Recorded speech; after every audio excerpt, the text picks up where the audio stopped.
Hello everyone, I'm going to begin this video by playing you two examples of a basic 4-chord sequence, but I'm going to play these two examples slightly differently.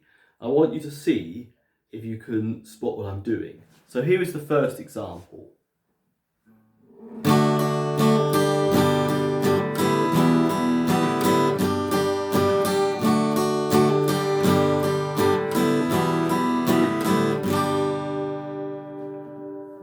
And here's the second example.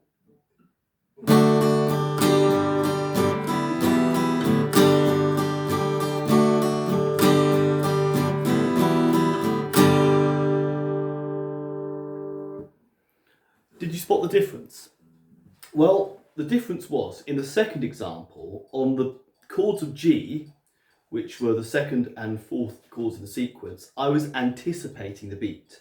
I was playing just slightly ahead of the beat. So basically, I think, let's say we were doing one bar, 4/4 bar was going to be the D and the G, and then another 4/4 bar for the E minor and the G. What I was doing with the chords of G is I was just playing. When I was playing it straight in the first one, I was playing right in the middle of the bar, moving into G right in the middle. The second example, I was moving to G just before the middle of the bar. But in the second example, the D and the E minor, I wasn't anticipating those. I was playing those right on the bar, or at least I was trying to. That was the intention. And this is a very important concept in music, and one that I have to be very much consciously aware of when I am creating my own tracks, and something I'm continually learning about at the same time. Because especially important when it comes to quantizing your tracks, which is basically getting the making sure all the notes are in the right place, so that you're not speeding up or anything like that, which is essential.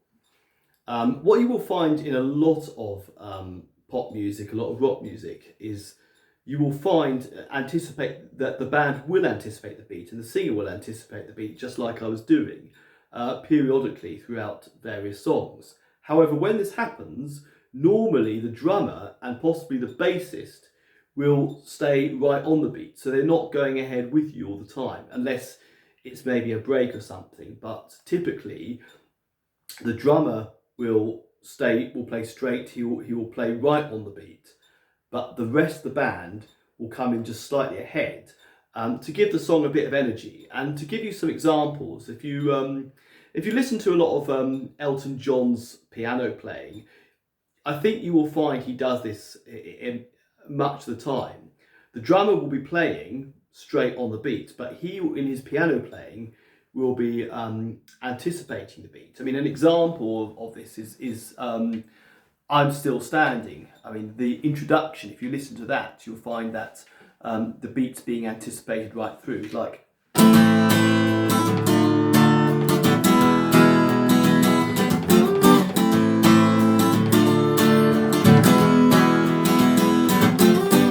Can you see where I'm getting at there? Now, the point about this, why this is important, is because well, it applies to what I'm doing at the moment. I'm currently working on a track, and I'm very happy to say that I've got the drums, the bass, and the piano parts more or less sorted, at least for the first verse and chorus. So I've got the bedrock there. I've got the right drum beat, which is I was talking about in an earlier video, and I've got a bass line which is very much in sync with that drum beat, which is what I wanted. But what I'm doing at various times, and the drum and the bass are playing very much on the beat. They're not anticipating, they're not going ahead. But at times, not all the time, but at certain times, the piano part, and I was looking at an Elton John song as a kind of starting point for the current track I'm doing, and I wanted to have a piano part that had a little bit of an Elton feel, although I am nowhere near the standard of Elton John on the piano, but I can do something resembling that. But the piano part at various times is going ahead of the beat, and the rest of the band will go ahead of the beat as well. with the piano. And it's always something when I'm perfecting my tracks, as I'm getting towards the end, I'm putting new layers in, new synths and pads and things like that, and adding some texture. And I'm trying to make sure everything sounds right, and I'm listening and listening and listening.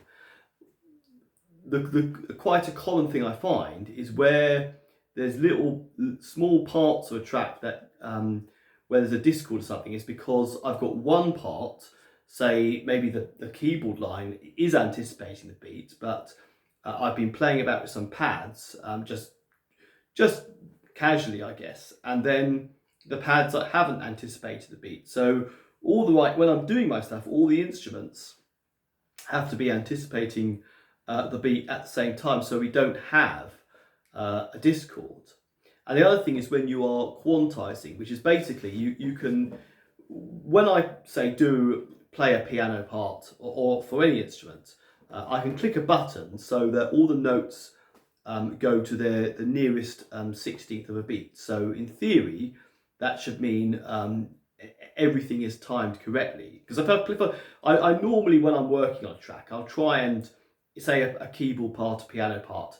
I'll decide what I want to do, and then I'll play it a few times, and I'll record it, trying to get it roughly right. But inevitably, I will naturally just go a little bit ahead of the beat, so it won't be on time. So I'll have to either quantize or manually adjust things. But the thing is, when you are quantizing or you're adjusting the rhythm, you've got to be aware where you are supposed to anticipate the beat, because on those occasions you're going to put the notes just